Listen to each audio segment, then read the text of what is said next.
The November 25th, 1917 elections, the Constituent Assembly elections returned with 420 social revolutionaries approved and 225 Bolsheviks approved. Over 400 of the representatives, this is the Russian people, in the freest election that they've ever experienced in their goddamn lives. They voted for moderate socialism and they voted against the bourgeoisie. So the Constituent Assembly, the Russian Constituent Assembly, brought forth 225 Bolsheviks. So they're the main opposition party. They have a significant bloc. They will have, they'll be a part of the government and they'll have influence. But these social revolutionaries have the majority, or the plurality, I'm not for sure, but 420 to 225. 420 to 225. So the social revolutionaries should be in charge, and should be in charge. And if the Bolsheviks want to be in charge, they should have campaigned a little bit better. But they're, just to show you how big of fucking Nazis these Bolsheviks are, they don't give a shit about democracy. They don't give a shit about the will of the people. They don't give a shit that the will of the people wanted these social revolutionaries in charge. They didn't give a shit whatsoever. The Constituent Assembly is going to convene on January 18th, 1918. So they've elected, right? They've elected the social revolutionaries and the Bolsheviks. So you got over 400 social revolutionaries, over 200 Bolsheviks. They don't have, 800, so it's not as representative as the Central Rada, which was for the Ukraine. It rejected the Bolsheviks' demand that it recognize the authority of the Soviet government. What the fuck? The Bolshevik delegates, the left socialist revolutionaries as well, walked out. Bunch of fucking crybabies. The next day, troops loyal to the Soviet government dispersed representatives of the non-Bolshevik parties, and the government officially dissolved the assembly. So they locked the fucking door and just told everybody who wasn't a Bolshevik to get the fuck out. So it's a coup d'etat. It's a coup d'etat. January 18th, 1918. This is the last chance for democracy for the people of Russia, for the will of the people of Russia to actually be reflected in their government, the consent of the governed. The Soviets are going to write a constitution, and, they have some interesting ideas, but the biggest thing they talk about is the biggest problem of man is the exploitation of man by man. That's the fundamental problem of man, the exploitation of man by man. And so what are we going to do? Well, we're going to abolish private property. We're going to get rid of the banks, and we're going to nationalize the factories and the mines and the railways, and the property class are going to disarm, and all the earth and the forest and the waters and the buildings and the capitals and all the rest of everything that's in Russia will go into the hands of Stalin and Lenin and Trotsky, because fuck you. Because fuck you. But we're trying to stop the exploitation of man by man, I thought. Stalin went ahead and killed, 10 million people in the Holodomor, like he gives a fuck. 1932, fuck you, Ukraine. 10 million people dead just like that. Fucking Hitler did the same shit. Fucking 7 million, though. 4 to 10, Okay, so, what am I trying to say here? What am I trying to say?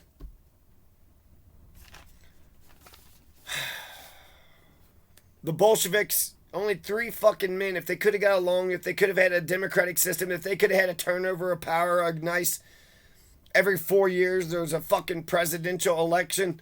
If the Bolsheviks would have took the presidential election, the constitutions and the, the Bill of Rights and all the shit that the U.S. Revolution brought about, they would be untouchable. But they're not untouchable. The Bolsheviks are just a fucking bunch of bullies, a bunch of Nazi fucking bullies who killed, if you're one of the fucking 10 million Ukrainians who got starved to death, fuck the Bolsheviks. Why would you say Bolsheviks are fucking good?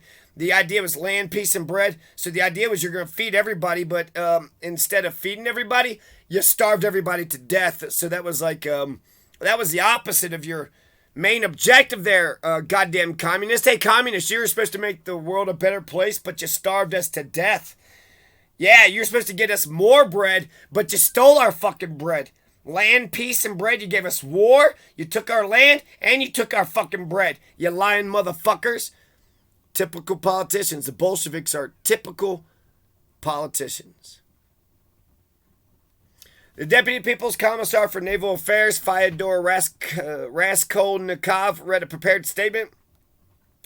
And the Bolsheviks and the left social revolutionaries walked out. Lenin left the building to go to bed, instructing the soldiers not to use force against the deputies, but to wait until they had left of their own accord.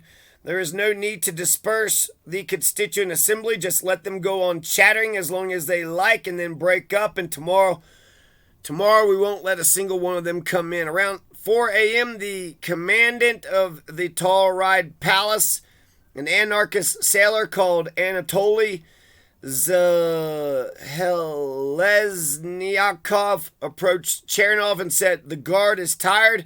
I propose that you close the meeting and let everybody go home." So, an anarchist sailor called Anatoly. So, what the fuck, right? The commandant. So, the right social revolutionaries tried to use the final minutes of the Constituent Assembly to pass socialist measures, which they had failed to implement in months of power in the provisional government. Chernov responded to the Soviet decrees on land and peace with the social revolutionary drafted law on the land, which proclaimed a radical land reform, a law making Russia a democratic federal republic, thus ratifying the provisional government's decision adopted in September 1917, an appeal to the Entente allies for a democratic peace. The assembly voted for the proposal, scheduled the next meeting for 5 p.m. on January 19, 1918, dispersed at 4:40 a.m. And that's it. The Constituent Assembly, they elected, the social revolutionaries. I heard it was an intimidating environment the entire goddamn time. Every time the social revolutionaries were given any kind of speech or even a chairman just, doing house cleaning shit. Basically, it was to the point of a fucking, bayonet. A gun was like, you can say what you want to say, just don't insult Lenin. And then I heard that, Lenin is going to say he left the building to go to bed. I heard he pretended to go to bed while he was there. He stretched out and laid down and pretended to go to sleep. Maybe he did actually go to sleep. Maybe he didn't care if they, they're just doing their fucking thing. Eventually we're going to, the government is ours, so we're just going to, they're going to try to make an argument that the Soviets reflected the general will of the Soviets in Petrograd, so fucking St. Petersburg. A couple of groups in St. Petersburg reflected all of fucking Russia, all those, millions of Siberians. Bull fucking shit. We need to liberate Chechnya, Siberia, Donbass, Crimea. We need to rescue Moscow from Russia. We need to rescue Moscow. I wonder what they would do if the Americans marched on Moscow.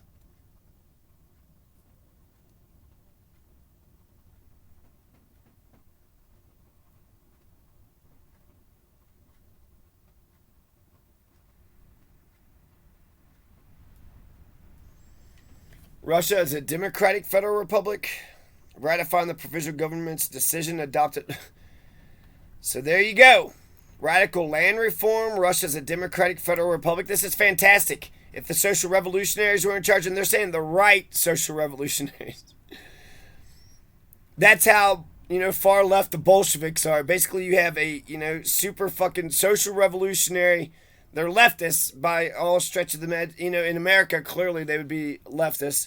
But I mean, God, fucking Biden's a leftist in America. But amongst themselves, the social revolutionaries who wanted a democratic federal republic and who wanted land reform, they're considered to the right. You want to pass land out to, just give land out to people? No, you got to pull yourself up by your bootstraps. That's what the Bolsheviks are telling the right-wing social revolutionaries. Land reform. Can you believe that? Democratic federal republic. Let the people have the power. Let the people... Later on, I'm going to say one of them motherfuckers say the people is a fiction. The people is a fiction. Which is pretty fucking telling.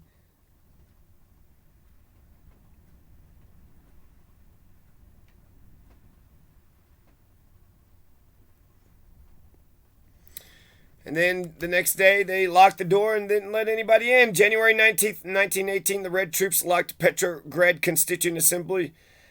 They locked everybody out. When they attempted to meet up, the next day the deputies found the building locked down. The assembly declared dissolved by the Bolshevik left Social Revolutionary Soviet government. The government immediately called the Third Congress of Soviets, which produced a large Bolshevik majority as a democratic counterweight to the dissolution of the Constituent Assembly. A decree of dissolution of parliament was ratified by the All-Russian Central Executive Committee later that day. January 28th, right? There's something about Ukraine declared independence, so it makes me wonder if, like, the Central Rada, they declared independence, or there was the Bolshevik troops are going to enter Kiev. So the Ukraine said they were independent, or is that them saying that they were, oh, you're free now? I don't know. I know the Central Rada existed from March 17th, 1917 to April 29th to 1918. So the Central Rada lasted for over a year and 1 month. And January 28th would be when the Central Rada would be in power for at least another 2 to 3 months. So this Hiroshki, I don't know what this Hiroshki's up to or what the hell he's doing, but he's still in power. He's still the president of the Ukrainians, the People's Republic, not the fucking outside Bolshevik foreign fucking invaders. January 29th, 1918. On January 29th, which is interesting, because this is when the Red troops take over the Constituent Assembly in Petrograd, they're also invading Kiev the same fucking day in the Ukraine. While they're shutting down democracy in Russia, they're also shutting down democracy in the Ukraine. So the Bolsheviks, Russians, they've hated fucking democracy since the beginning. 1918, Bolshevist troops entered Kiev, declared a Soviet coup d'etat. The Kiev garrison joined with the Soviets and deposed the Rada. Well, that's nice, simple, short. There is some resistance. Alexander Doevsky attempted to form a new government, but was arrested. The Bolsheviks established Kharkiv as the capital of the Soviets of the Ukraine. The Bolsheviks are going to get their ass kicked, so they couldn't keep Kiev. So they had to reestablish Kharkiv as the capital of the Soviets of the Ukraine. But it just shows you their intent, right? So they tried to take over Kiev, couldn't take it over. Now they say Kharkiv is the capital, but they're in the Ukraine, and they're there to take over the rest of Ukraine. They got a foothold. They got their foot in the door. Now they're just going to, January 29th to February 4th, 1918. Kiev Arsenal January Uprising. January 29th, 1918. The Bolsheviks in Kiev against democracy. The Kiev Arsenal January Uprising, sometimes simply called the January Uprising or the January Rebellion, was the Bolshevik organized workers' armed revolt that started on January 29th, 1918 at the Arsenal factory in Kiev during the Soviet-Ukrainian War. The goal of the uprising was to sabotage the ongoing elections to the Ukrainian Constituent Assembly and to support the advancing Red Army. So the Ukrainians had their own Constituent Assembly. While the Red troops were shutting down the Constituent Assembly for Russia, the Bolsheviks were also shutting down the Constituent Assembly in the Ukraine. And what's bigger about this Constituent Assembly, the Tsar was dissolved, and, the provisional government had replaced it, and the way that they had made a deal with the fucking Tsar was that they were going to go ahead and do these Constituent Assemblies. So they've been working on the Constituent Assemblies for over a year. The Tsar said, all right, we'll give you the crown. We'll give you all the fucking power. All the royal bloodlines, we'll give it to you. Just make sure you have a Constituent Assembly. So the Constituent Assembly is fucking democracy. Everybody get together. We're going to vote who's going to lead Russia from here on out. Who's going to lead? And it would have been a fair fucking election, a fair democracy. But you see the Bolsheviks, right in the beginning, they're against the Ukrainian democracy, against Russian democracy. This is how they created Ukraine. Well, Lenin created Ukraine. How the fuck did he's trying to kill Ukraine. He's trying to destroy Ukraine. And eventually, because the nationalists were, such a fucking thorn up their asses, then they're like, fuck it. We'll just, okay, Ukraine, you'll be your own independent republic. And that was good for Russia because by the Soviets taking over Russia, now they had their buddy, the Ukrainians, who they could count on to be their friend, and there'd be at least one country in the world that would recognize, their fucking existence and their legitimacy.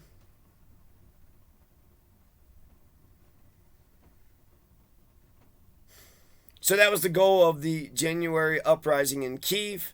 The Bolsheviks, I mean, it might have been an actual, Bolshevik inspired, a natural, both they're invading the oncoming invasion, the democracy. Other people are saying they're in charge. They're taking power from the Soviets. It could have been an organic thing. But there's also a lot of resistance that I did not document. Okay, January 29th, 1918. The workers of the plant were joined by the soldiers of the Ponton Battalion, the 3rd Aviation Regiment, and the Sagadachny Regiment. January 31st, 1918. The Gregorian calendar is introduced. So in the midst of all this, well, shit. If we're going to fucking destroy constituent assemblies here and there, we're going to destroy the constituent assembly in Ukraine, destroy the constituent assembly in Russia. Fuck it. Why not just give them a brand new calendar? The Gregorian calendar is the right way. I mean, that's what come on. February 1918, the Bolsheviks had occupied Kiev. February 3rd, 1918, Since defeat the Central Rada and the Petliurist forces stormed the city on February 3rd. So the Central Rada come back. Was Harushki there? Was that Harushki? February 3rd, after 6 days of battle and running low on food and ammunition, the uprising was suppressed, they say, by counter-revolutionary forces, in which 300 Bolshevik workers died. No, the independence movement, they were both revolutionary. They both were socialist revolutionary forces. This is not counter-revolutionary. They're anti-Bolshevik forces. So, the Central Rada fights back, and the Central Rada fucking smashes these fucking Bolshevik rat bastard fucks. Killed 300 of these Bolshevik fucking pieces of shit. You anti-democracy motherfuckers. We've been working on this constituent assembly for over a fucking year. The people campaigned. They got elected. But you're just a bunch of twats who just say, well, a bunch of crybaby twats who just want to take power illegally, illegitimately. My God, could you imagine if Ukraine, or if Lenin, Trotsky, and Stalin would have been elected? Could you imagine if one of them were like a social fucking revolutionary? Or if one of them were smart enough to have joined the Social Revolutionary Party to see that they were going to be the fucking majority? Or, maybe a year or two from then, fucking got smart in politics, got smart in electoral fucking politics. Anybody could be a fucking authoritarian, fascist, fucking dickhead asshole. Oh, we need a dictator. Why? Because we don't know how to behave without... We don't need a monarchy, autocracy. We know how to behave. We can reasonably come up natural laws about the idea that we can, rationally figure out what we have a right to self-defense, food, water, clothing, shelter, the right to speak, right to peacefully assemble, right to bear arms, because we have a right to defend ourselves. Natural law isn't just the law of nature. Natural law is the law of human nature, which includes logic, rationality. And it turns out logic and rationality, we can figure a lot of fucking things out. So that was fantastic. The Kiev Arsenal, January Uprising, fucking smashing them Bolsheviks. Didn't that feel good? February 9th, 1918, the Ukraine's moderate socialist government signed a peace treaty with Germany and Austria. Look at this shit. They're fucking, the Central Radas kicking ass, taking names. They're getting out of this fucking war business. Germany, Austria, we don't want no fucking beef with you.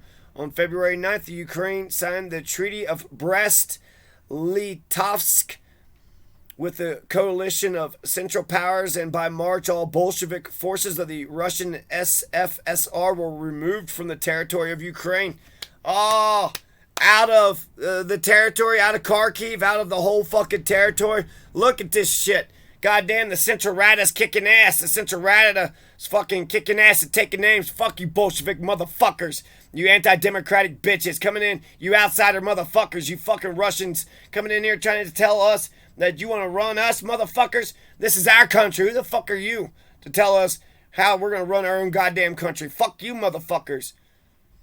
Internal opposition was provoked by the requisitioning of food stocks and restoration of land to the wealthy landowners. On February 9th, the UNR signed the Treaty of Brest, Leitovsk, and thus received aid from German and Austro-Hungarian troops in late February, over 450,000 troops in exchange for military aid. The Ukrainians were to deliver foodstuffs to the Central Powers. February 10th, 1918, the Bolshevik proclamation said that the war with Germany was over. So there you go. The Bolsheviks proclaimed that their war with Germany was... Germany did give the Bolsheviks their fucking... that train ride, right? If it wasn't for Germany, the Bolsheviks wouldn't be shit. So, yeah, no wonder the fucking Bolsheviks are Nazi motherfuckers. They were influenced and, bought and paid for by the damn Germans. February 13th, 1918, Don Cossack Kalinin commits suicide after a defeat. Uh-oh. What's going on with the Don Cossacks? Kalinin just committed suicide. February 13th, 1918. February 16th, 1918. With Russian troops threatening, Ukraine appeals to foreign powers for help. With the war in the West still ongoing and the Russian Revolution in its early days, Trotsky menaced Ukraine. Oh, great. So Trotsky is raping the fuck out of Ukraine. Great. Great. So glad we got a Trotsky raping the shit out of Ukraine. He's the one that won the worldwide revolution. He's the good one. February 18th, 1918, the Bolsheviks take Kiev. Ah, fuck. Fuck. What? The Bolsheviks take Kiev? I thought we just fucking signed the agreement. Oh, they're pissed off about that? They said the war was over. Don Cossack just lost the fucking thing. Oh, man. So the Bolsheviks come back. I thought we won.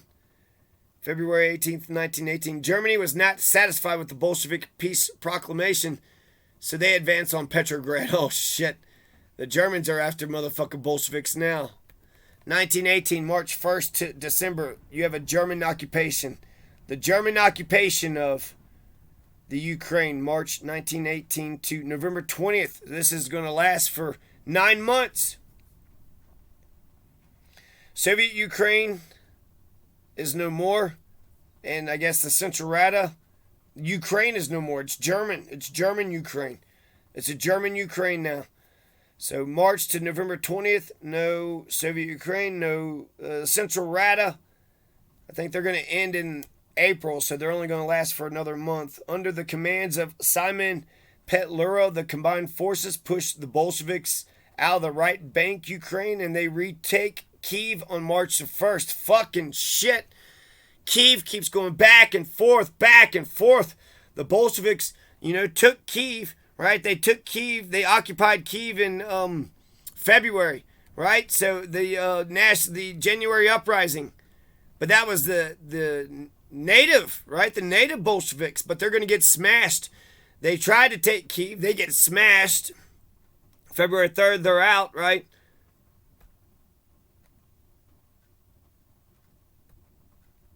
But then February 18th, they come right back. So they had Kiev January 29th. They got their ass kicked. The Central Rada kicked their ass. They kicked their ass. The Central Rada fucking kicked their fucking ass on February 3rd. At least at first with the Kiev Arsenal January Uprising. But then the Bolsheviks are going to take Kiev, 15 days later. But then the Germans are going to take Kiev 12 days or 10 days after that. 11 days after that. And then March 3rd, 1918, the Treaty of Brest, Leitovsk. The Brest Treaty. The Brest Treaty is going to get signed by the Bolsheviks. So the Bolsheviks are going to sign the Brest Treaty. So that's why they did all that. They took over Kiev. They took Petrograd, or they were going to ride on Petrograd. And the Bolsheviks, all right, we'll sign your fucking treaty. We'll sign your damn treaty. Brest is in modern Belarus. So the Brest Treaty was, Brest for the Germans, but nobody else. And also, the Bolsheviks had to relinquish control of the Ukraine and Estonia and Lithuania. They had to get rid of all their fucking Latvia. So let's see. Let me read exactly what it was. After 2 months of negotiations, the treaty was agreed upon by the Russians to stop further invasion. As a result of the treaty, Soviet Russia defaulted on all of Imperial Russia's commitments to the Allies, and 11 nations became independent in Eastern Europe and Western Asia. So, yeah, the German army just freed 11 nations. The Bolsheviks signing a separate agreement off to the side after they just killed democracy. Under the treaty, Russia lost nearly all of Ukraine, and the 3 Baltic republics were ceded to Germany. In the treaty, Russia ceded to Germany hegemony over Lithuania, Latvia, Estonia. These countries were meant to become German vassal states under German princelings. Russia also ceded its province of Kars in the South Caucasus to the Ottoman Empire and recognized the independence of Ukraine.